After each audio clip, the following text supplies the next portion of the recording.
Good morning, everyone. This is Curtis Hawks, Chief Marketing Officer over here at Insurance Agency Marketing Services. And I want to thank everybody for taking the time to spend an hour with us this morning to chat about some different ways that we can help grow your business.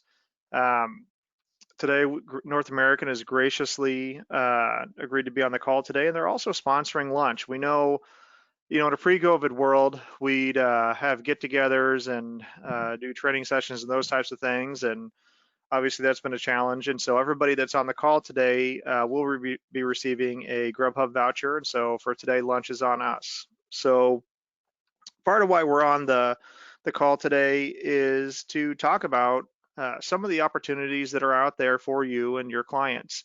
COVID has certainly presented its own share of challenges over the course of this year with how we meet with clients, with how we prospect, market, and a variety of factors in our business.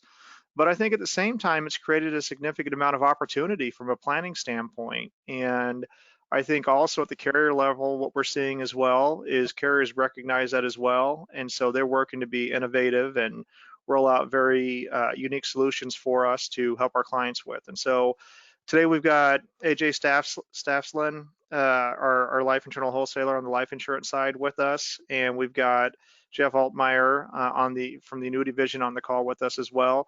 And they're going to be spending some time talking through some different opportunities that are out there, spend a little bit of time talking about some product positioning. And so I think there's going to be some really good stuff that we're going to hear today. So with that, I'm going to go ahead and share my screen with them. So let me get this switched over here. AJ, does it have it switched over to you? I believe it does. Let's make sure it works. I love technology, but sometimes it doesn't love me back, Curtis. So I have the same problem. Technology is great when it works. So, all right. well, we appreciate having you guys on the call today. I'm looking forward to hearing what you have to go through. I appreciate that. All right. Can you see my screen? Yep. You see that pretty leaf in there and it says North American? Yes, I do. All right, we're good to go. Well, thanks everybody for taking time out of your busy day this morning. My name is AJ Staffson with North American. I am the internal wholesaler for IAMS on the life side. Today, what I want to talk about is our accumulation-focused IUL product. It's called the Builder Plus 2 IUL. Specifically, I want to talk about this product as more of a tax advantage solution for your clients. So I want to set the stage here. First, need to talk about the 4 challenges that a lot of the clients are going to face in the future. First one, retirement income shortfall. So we know the majority of Americans are not saving enough for retirement, especially true for those high income earners who are likely maxing out what they can contribute to a qualified plan, but they're still projected to still have a shortfall when it comes to retirement. So that's the first one. The second one, volatility. So the market's ups and downs, they're unpredictable, and clients can't afford to have a large market decline right before or even during retirement. The third one is going to be the health event. Clients are also worried about their health, and then that possibility of some sort of LTC or long-term care event in their future, and then they want to think about this. How are they going to pay for that, right? And the fourth one is going to be taxes. That really is the topic of the conversation today that I'll be talking about. Simply put, taxes are also going to play an important role in that client's retirement planning when it comes to their future. So I talked about the challenges. So let's look at the solutions that life insurance can provide. First one, supplemental retirement income. Life insurance, especially indexed universal life, can help build that supplemental retirement income for buckets for clients. The second thing is going to be risk protection. So the market's ups and downs, less worrisome when you have that zero floor. Remember, on IULs, it's zero is your hero, and then they get the upside potential as well because obviously it is an index type product. And it's going to help you smooth out those returns for your clients. The third thing is going to be living benefits. I call it CCT. Clients can accelerate a portion of the death benefit should they need it for the critical, chronic, and then the terminal illness. Like I said, CCT. And then the fourth thing again, tax advantage. Life insurance, Not just known for its tax-free death benefit, it can also provide that tax-deferred growth of cash, and a lot of it is the tax-free income on the backside via loans. So let's focus more on the tax benefits of life insurance. First, let's set the stage for where we are today. Now, today, we obviously find ourselves in a very low tax rate environment. You can see from the chart that the taxes were lower during the Great Depression, also in the late 1980s. But today, they are extremely, extremely low, especially relative to our current debt, which I'm going to show you on the next slide. Look at the amount of debt that we have as a country. We're over 26 trillion in debt, and it's growing right now. So the chart here shows our debt as it relates to other countries. Now, we all know, like I said, that this debt is growing. In fact, earlier this year, we saw another $2 trillion get added when the COVID relief package was passed, also known as that CARES Act, which I'm sure quite a few on this call are used to and have seen information on. So that's going to lead us up to some very important questions that you as an advisor or an agent should ask your clients. The first one is this: Mr. or Mrs. Client, do you believe taxes are going to go up in the future? Well, most people are going to think, yes, the taxes are going to go up. It's kind of a common sense thing. They definitely aren't going to be going down, it seems like. The second thing is, Mr. and Mrs. Client, how well diversified are your assets when it comes to taxes? Now, the majority of Americans have that money in qualified accounts that will be taxed in the future. We all know that. Now, many other clients might be in taxable assets like mutual funds or brokerage accounts, but realistically, there's very few clients that have their money in an asset that can grow tax deferred and be tax-free later as well via loans. This is a benefit of life insurance that we have with that Builder Plus 2 with North American. The third question is going to be this: would you rather pay taxes on the seed or the harvest? Now, I know you guys don't need to be a farmer to understand that paying taxes on the seed is going to be much better than paying taxes on the harvest on the backside. So let's dig into a case here. We have a 40-year-old male. He is a high income earner. He's looking to maximize his retirement income. Now, he's probably already maxing out what he can put in his 401k, maybe a Roth IRA, so he's looking for something different. He's open to the idea of having the tax advantage solution.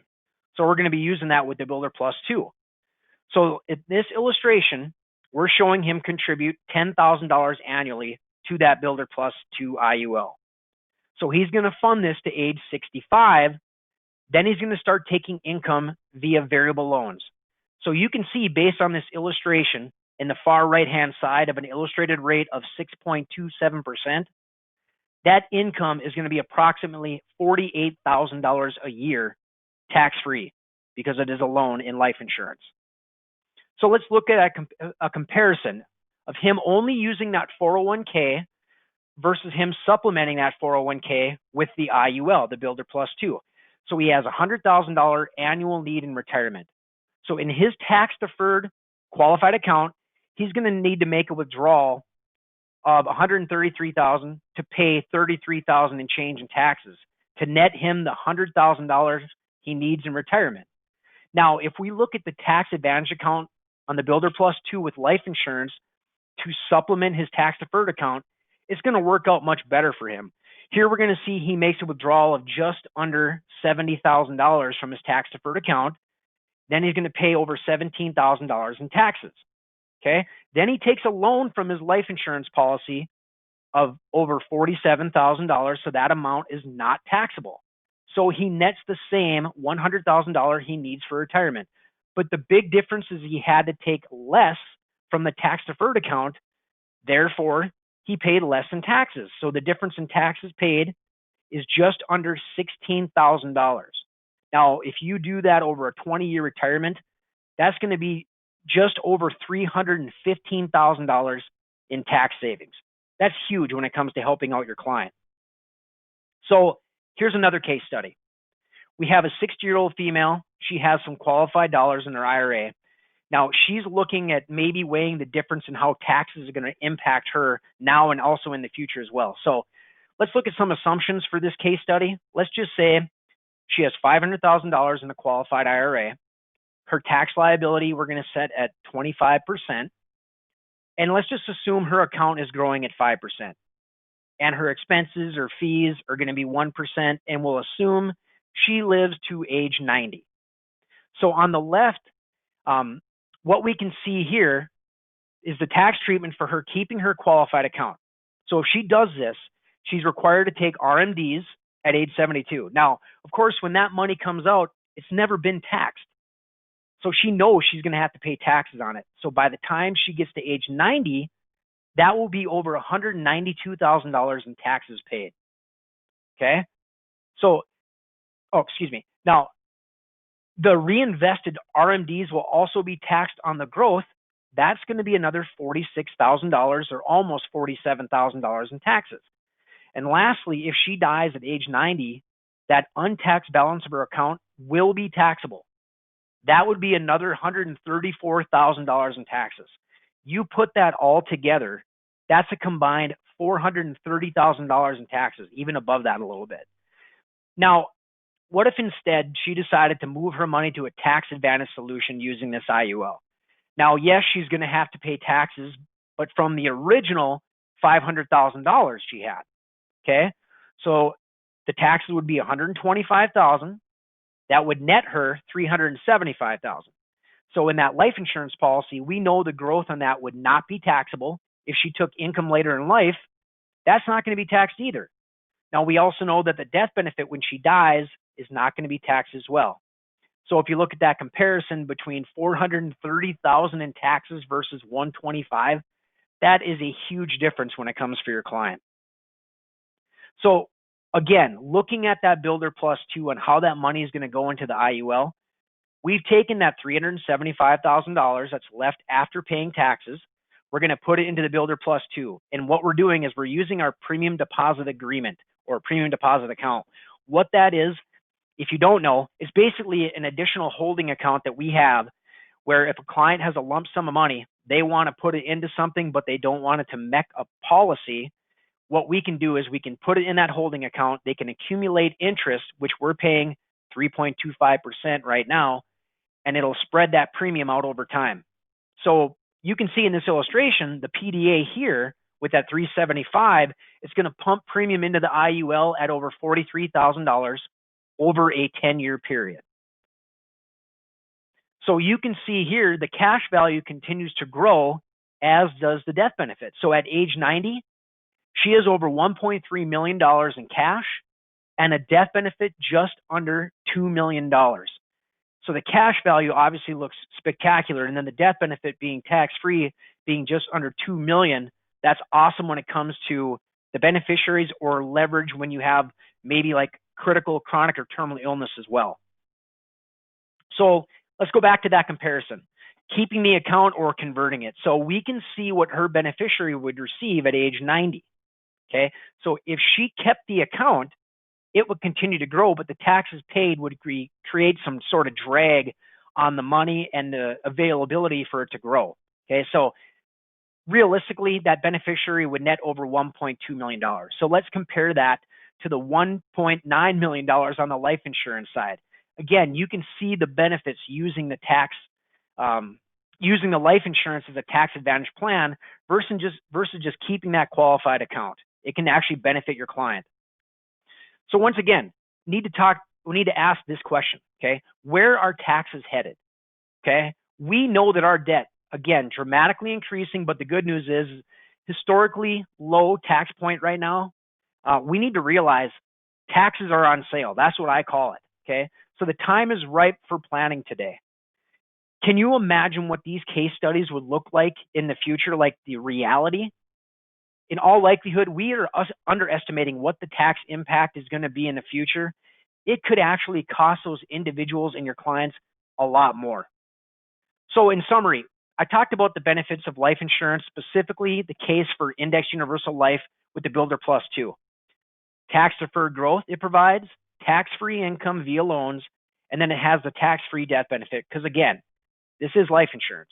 It has a zero floor for the downside protection. Remember, zero is your hero. And then you get the upside potential because it's tied to an index. And again, CCT, we have the critical, we have the chronic, we have the terminal illness rider built into the Builder Plus 2 at no additional cost. I do want to highlight a few things about the Builder Plus 2 if you're not familiar with the bells and whistles of the product. The first thing is daily sweeps. What that means is if you have a client who puts in a policy and they want it to go into the S&P 500 day one, it will with us because we do daily sweeps. Other carriers may force your client to have that money sit on the sidelines in a fixed earning account for maybe 2 weeks or a month before it actually goes into the market. We do daily sweeps so that money goes to work for them right away. The second thing is going to be index credit on a beginning value.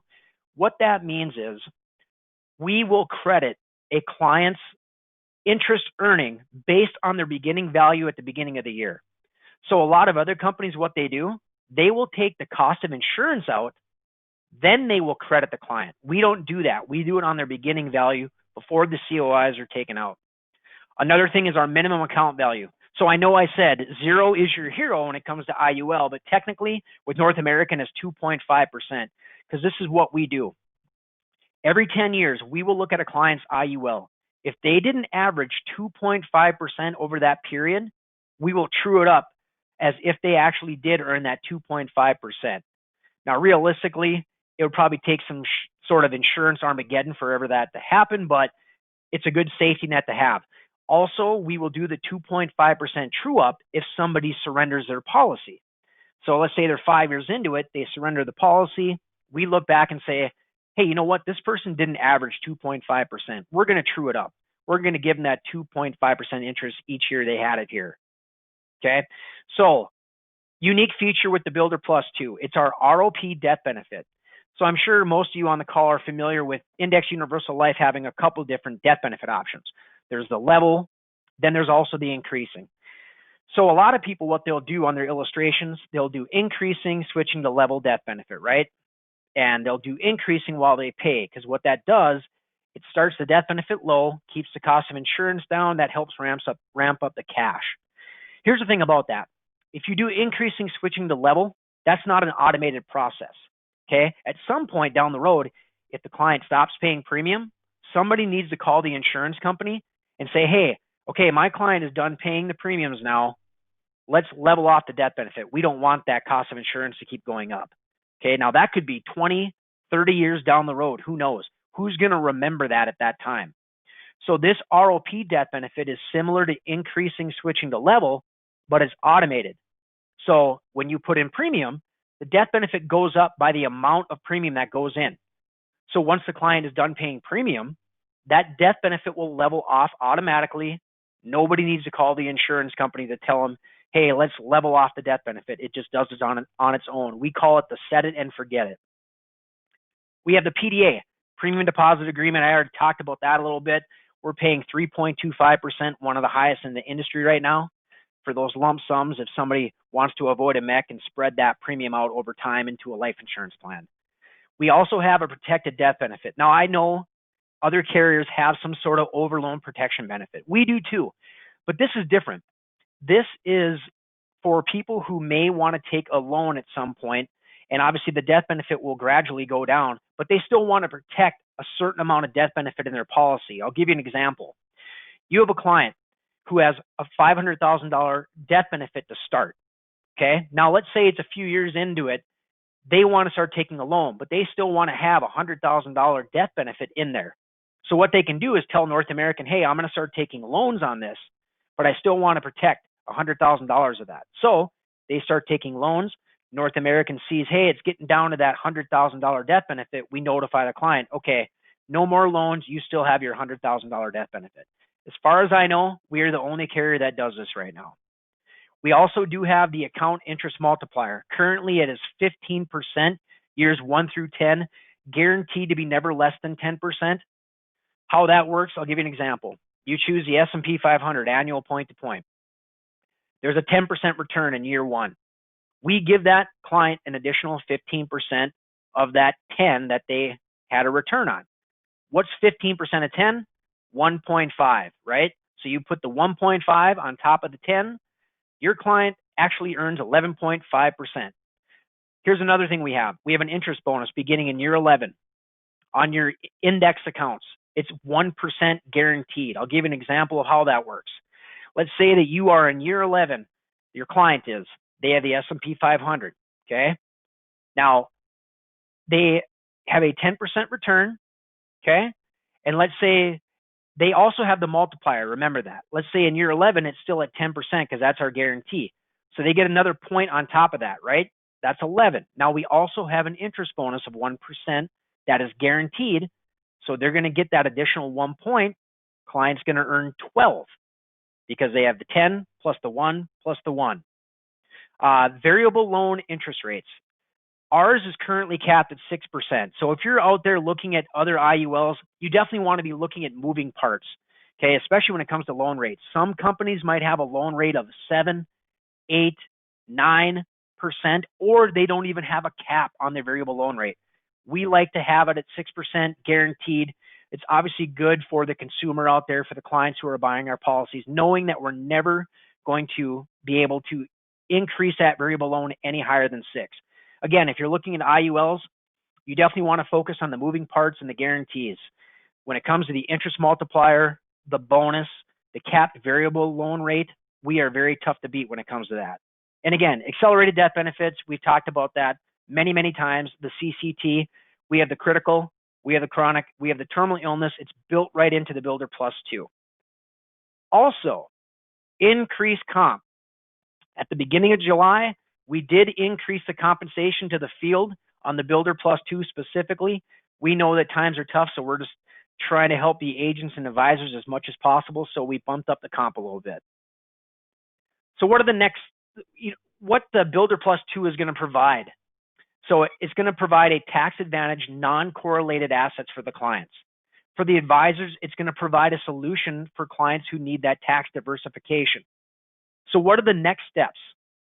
You want to identify the clients who can benefit from the tax advantage solution. You're going to want to schedule time with IMS, the marketers there, to review the solution and really obtain any illustrations or sales support you might need. And then you're going to present the solution to your client at the time. So again, to recap, you're going to identify the clients, schedule time with IMS to get illustrations and sales support, and then you're going to present the solution to your client, and that solution is going to be the Builder Plus 2. So I know I covered a lot of ground. Curtis, anything you want to add at this point? I appreciate that, AJ. It was a lot of good information, and I hope what everybody on the call today is seeing and what they're looking at going forward is the same thing as us, which is we are going to be entering into an increasing tax rate environment. The TCJA that we currently file our taxes on is set to sunset in 5 years. And so this is a window of opportunity for us where we can pay taxes on a quantifiable basis. We know exactly what they're going to be. And we also have a specific point in time in the future where we know they're going to change.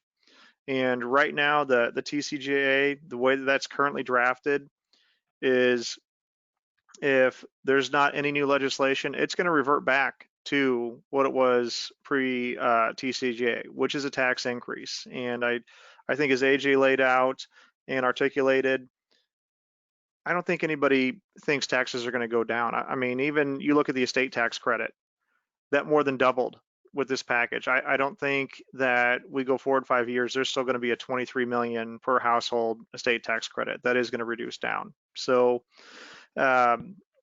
with this concept, it's a good concept. It's a good idea. One of the things I would mention to everybody on the call today, we rolled out 2 weeks ago a new software package called Stonewood Financial. And one of the things that it does is in a very simple and straightforward manner articulates the concept that AJ talked about, which is what if we keep doing what we've always done? What does that look like, and what is the impact of taxation versus what if we repositioned assets into a tax advantage vehicle, and how does that impact our retirement? So in any case, AJ, I really appreciate you going through all of that. It was a lot of good information. Next up, we've got Jeff Altmeyer here, the annuity internal wholesaler with North American, who's got some additional really good ideas and topics to cover with us. Yeah, thanks for that, Curtis, and great stuff there, AJ. So it's good to get the catch up on the life side and all the great stuff you have going. So appreciate the intro there, Curtis. Again, Jeff Altmeyer, I'm the internal for the annuity division, partnering with IMES there. I'm super excited to talk to you about our top-selling index annuity, which is the North American Versa Choice, and really one of the top accumulation plays in the industry. And here for the last handful of years, it's been that way since we introduced the product about 3 years ago. And so you might be thinking to yourself, well, what makes a great accumulation product? And a lot of that's driven by what type of indices are within the vehicle, the FIA in this case. So as you'll see on the next slide, the first one I want to hit on is the S&P, and it's the multi-asset risk control 5% excess return index. That's kind of a mouthful, right? So we call it the Mark V for short, and this has really been one of our more popular indices if you look back over the past handful of years since we put this within the product. So some great things about our indices that we generally partner with our companies, they're generally going to be household names, right? So S&P, everybody's heard of them, whether it's the S&P 500 or even some of these subset vol control indices that they've created for the marketplace. And this, again, index has really been one of the most highly utilized ones and really been one of our top performers. So as we think about, accumulation and illustrations that are out there in the marketplace, and, a lot of us sell off of those illustrations, right? And we like them to have those high backcasting, and that's great. And really like that piece of it as well. But how does it perform in real life? And so this was an email that we obviously loved to blast out earlier this year when we sent it. And it was based off of all of our Versa Choice policyholders currently that were allocated into this Mark V index and what was their average rate of return. So as you can see there in the green box, lower right-hand corner, those policyholders on average got a 9% interest credit in their account in 2019.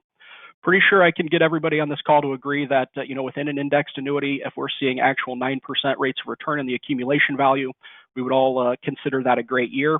Kind of the top end for at least some of the policyholders, again, obviously depends on contract anniversary and the like, was 16.2%. So it does have, this index that double-digit return potential. Can't always get, used to these type of years, but it's nice to see when we do have that considerable pop. So, again, if you haven't had a chance to take a look at this index, definitely would encourage you to do so. And then, again, piggybacking on this being one of the top accumulation products, earlier this year, we introduced a new vol control index. We partnered with Fidelity, which we were super happy to do that. I think everybody, is familiar with Fidelity. The clients or potential clients that you get in front of, they're going to, heard the Fidelity name before. So, they bring a lot of expertise to the table, and they created an index that's unique to us here at North American. So nobody else has it at the moment. And it's their multi-factor yield index, 5%. Again, so an additional vol control index, and we'll do a little bit of a high-level discussion on it. Certainly, if you want to do a deeper dive, the folks there at IMES can help you out with those discussions after the call as well. One new thing to us, so we added on some new crediting methods that we have not featured previously. So it does have a 1 and 2 year point-to-point on a participation rate that everybody's used to, but we also added, again, new to North American, the opportunity to buy up an enhanced par rate with the strategy charge. Now that's going to be a 1.5% fee, but again, does buy up that participation rate. And clients that aren't fee averse, it gives them that additional growth potential. Let's kind of take a high-level overview of the index on the next slide. So one thing that makes this a little bit different than a lot of the other vol control indices are out there is Fidelity did it based off of factors. And so not going to read, obviously, the whole slide to you, but as we think of factors, and they would always say this and tee up the index this way, characteristics of a security that help explain its risk and return behaviors. And so they've used their many, many years of expertise to create this index and really what should go into it to maximize growth, but again, staying within that 5% volatility control threshold rather. And so as you can see there again, the value, momentum, dividend yield, quality, low volatility, and size, those are going to be the 6 factors that make up this index. We've got, I know that's a lot and a lot to kind of consume on one slide. We've got some great marketing collateral that we can get out to you, or IMES can provide as well, that is client facing, does a great job walking through this. We also have some short 1 to 2 minute videos, again, that are client facing, does a nice job kind of breaking it down into layman's terms. So you're thinking to yourself, okay, those factors are great, Jeff, but what else is in the index to help control the volatility? That really looks kind of like the growth piece of it. And so what you'll see on the next slide is that, like any other vol control industry or index out there in the industry, Fidelity is controlling that with some cash component, if you will.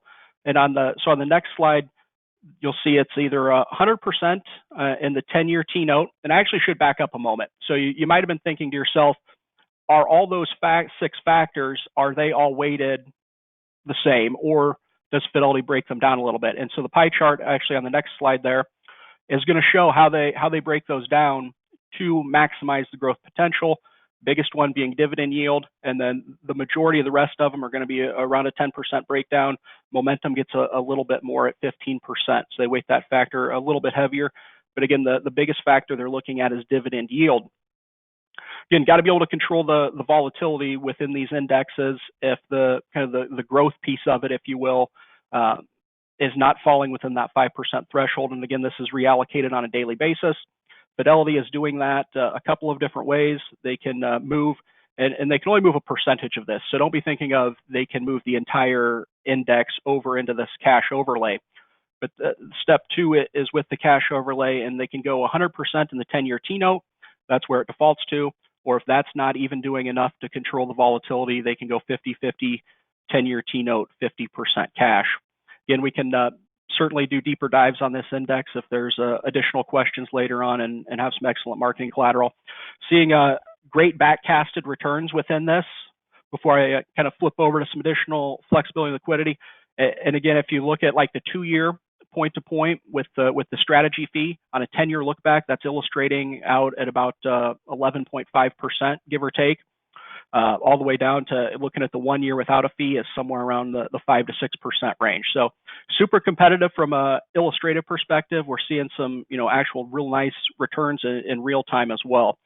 So again, it's nice to have multiple indices within a product that you can pivot between, whether if you want to diversify up front or if you want to, pivot around on contract anniversaries as you're moving through.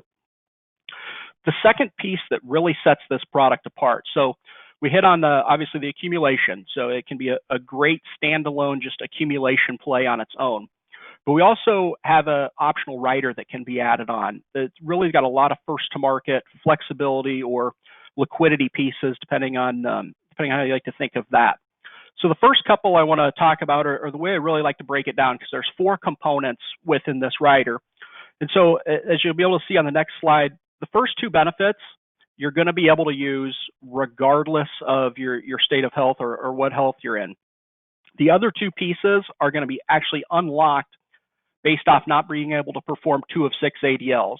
And you might be thinking to yourself, okay, there's a lot of doublers, things like that out there, ADL based. What makes this different, Jeff? And so this actually isn't an income-focused ADL doubler. It actually piggybacks off of this being an accumulation play. And we'll do a little bit deeper dive here on the 4 pieces that make up that ELB rider. And I'll start kind of here on the left-hand side of the screen. And you're looking at enhanced penalty-free withdrawals and return of premium. So these were the 2 I referenced that as a client, I can use these regardless of my health situation. And so with this product, it features your standard 10% or penalty-free withdrawal rather, and that's actually available in year 1. The enhanced piece of it though, if I'm the client and I don't take a withdrawal in a given year, I get cumulative up to a 20% withdrawal. So it gives a little bit of additional flexibility if something unexpected comes up. Maybe I want to take a once-in-a-lifetime trip, child or grandchild's getting married, who knows what it is, but I want to get some extra money out of the policy, do have that option. The second piece is return of premium. So pretty self-explanatory, starting in year 4, so after 3 full contract years. If the client wants to get their premium back, they certainly can. Example I always use, they put in $100,000, year 4 they want it back. Certainly we give them the $100,000 back. One nice thing with this, it is a true return of premium. So we do not keep the fee to have this, the fee we charge for the rider, which is, I don't know if I mentioned it, but it's 60 basis points. So we refund that rider charge as well. Now the second, and maybe when I say first to market, more unique is the ADL pieces of it. And the first one I'm going to hit on is the ADL-based waiver of surrender charge. And it's probably, I would say, important to take a step back. There's no medical underwriting when you think of the ADL benefits for this. So the client is simply on the disclosure going to initial or sign off, yes, I can perform all 6 ADLs at the time of application. In order to enact these benefits, we need a note from the physician that they can no longer perform 2 of 6, and it's expected to be permanent. So pretty easy process. Again, no medical type underwriting with this being an indexed annuity. And so the first piece of it, again, ADL-based surrender charge waiver. If at any point during the contract, it could be on day 3 of the contract as an extreme example, client can no longer perform 2 of 6 ADLs, we'll fully waive the surrender charges. So they're going to get, obviously, their deposit plus as they move along. Any interest credits have gone in. They've got a fully liquid pool of money. They could liquidate the whole thing. They could pull out a piece of it, whatever they need. The second part of it is our ADL-based payout benefit. And as you can see there on the screen, that's going to kick in year 3. And what we're doing there is, again, client that can't perform 2 of 6 ADLs will take full account value. So again, deposit plus any interest credits times that multiplier. So starts out at 110%, works its way all the way up to 125% year 6 plus. That will be paid out in a 5-pay to the client. And should the client pass away prior to the 5 years, not to be morbid, but most people that can't perform 2 of 6 ADLs, lifespan is going to be generally somewhere 3.5 years. If they do pass away prior to that 5-year mark, we will pay out the remainder to the beneficiary. And so, one way I like to think about these ADL-based benefits, and one example I use is they could be used in conjunction, right? So think about somebody that can no longer perform 2 of 6, and most folks are wanting to stay in their home as long as possible now, and maybe not go to that the nursing home or assisted living, whatever it might be. So I use the example of clients got to make modifications to their house, whether it's a wheelchair ramp, whatever else it might be, in order to stay in that house with the assisted living. And so they want to pull out a chunk of that money. Well, they can do that based off the waiver of surrender charges, and then maybe they want to take the remaining amount and use that multiplier benefit. So just a couple ideas there on how that could continue to be used. On the next slide, what you're going to see is kind of an example. And again, this is purely hypothetical, so rates of return, things like that are going to vary based off of where you're allocated to. But in this example, so year 4, they put in 100,000, it grew to 169,000. Obviously seeing some nice returns there. But what you're really looking at here is the 5-pay. So instead of walking away with 169, which again they could because they'd be fully liquid, they decided to take the 5-pay, which is 5 payments of almost 39,000. Total benefit at just north of 194. So you can see the difference there by doing the 5-pay, taking that enhanced payout, what that could potentially do for the client. Obviously, the further they go on, the higher the accumulation value gets, higher the multiplier gets. You're going to see a bigger gap there between the enhanced payout and what the accumulation value lump sum would be. On the next slide, this is kind of your nuts and bolts of the product, if you will. So modified single premium, what that means, people not kind of familiar with that term, will allow for additional deposits first year only. Once they hit that first year contract anniversary, then no further deposits there. 10-year surrender charge schedule, so pretty straightforward there. Again, 10% penalty-free withdrawals that are available in the first contract year. That does bump up, again, if we add that optional liquidity rider on there. Going to issue ages 0 through 79. And as far as approval goes, we're approved, I believe, in 49 states on this product, as well as DC. Great state of New York is the one we don't have any product available in, but got a nationwide footprint on this product, so that's great. And then 20,000 minimum premium for both qualified or non-qualified money. High band rates do start at a modest 75,000, so get some additional pop in the rates there. And then the last I want to kind of prepared comments I had and slide to hit on, and I think this is always a fun way to end it. And I know AJ talked about, as he was wrapping up, a way to get some additional money in agents' pockets. And, we on the annuity side realize, things have been tough here in 2020, especially with COVID, is we've brought back our exclusive producer connection. And so kind of my disclaimer, if you will, that compliance would love is that you've got to be at a street level to take advantage of this. And if we do have any registered reps on the call, certainly need to have broker-dealer approval. Again, IAMS can help you out, make sure you're qualified there or would qualify. But the cool thing about this program is that it gives you the opportunity to earn that additional compensation based off your indexed annuity production with us in a calendar year. So for 2020, if you hit that $1 million mark with us, get the additional 0.5%. It is retro back to $1 starting this year. So obviously easy math there. You hit the $1 million mark in FIA production, we get you out a check for $5,000. Continue earning that additional 50 basis points moving forward. As you can see there on the slide, a couple levels up and above that, one at $3 million. Again, another additional 50 bips, retro back to $1. And then the chairman level at $5 million, another additional 50 bips, back to $1 again. What I can do for you is tell you that at the $5 million level, if you hit that with the retro payments and what you're earning in the additional commission, that's an additional $75,000 in your pocket as the producer. So some, definitely some nice incentive there. We have not formalized the program, because I know some people might be thinking, well, Jeff, you're getting a little bit late in the year here. I don't know if I could hit those levels necessarily. We have every intention of bringing this back for 2021, just kind of in the final stages of formalizing that program, so stay tuned on that. And with that, Curtis, that would take care of my prepared comments. Appreciate that, Jeff. And again, I want to say, we see significant opportunity, obviously, in the FIA space. This has been best way I can describe it, a very funky year in regard to market volatility with what's going on.